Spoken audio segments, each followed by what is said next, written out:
മത്സ്യകർഷകനായ കരീമഠം സ്വദേശി സജിമോൻ ആറ്റിൽ വലയ്ക്കുള്ളിൽ വിൽപ്പനയ്ക്കായി ശേഖരിച്ച വളർത്തു മത്സ്യങ്ങളെയാണ് നീർനായക്കൂട്ടം തിന്നു നശിപ്പിച്ചത്. സിലോപ്പിയ, വരാൽ എന്നീ മത്സ്യങ്ങളെയാണ് നീർനായ്ക്കൾ ഭക്ഷിച്ചത്. 2023 ഐമനം പഞ്ചായത്തിലെ മികച്ച മത്സ്യകർഷകനുള്ള അവാർഡ് സജിമോൻ കരസ്ഥമാക്കിയിരുന്നു. മുൻകാലങ്ങളിലും ഇയാൾ മത്സ്യങ്ങളെ പുഴയിൽ നെറ്റ് കെട്ടി ശേഖരിക്കാറുള്ളതാണ്. ഈ സീസണിൽ ഇത് രണ്ടാമത്തെ നീർനായ ആക്രമണമാണ് സജിമോന്റെ മീൻ വളർത്തൽ കേന്ദ്രത്തിൽ ഉണ്ടാകുന്നത്.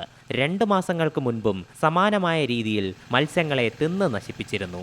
ബാക്കിയുള്ളവയെ വിളവെടുത്താൽ മത്സ്യക്കുഞ്ഞുങ്ങളെ വാങ്ങിയ പണമെങ്കിലും കിട്ടുമെന്ന സജിമോന്റെ പ്രതീക്ഷയും ഇതോടെ അസ്തമിച്ചു.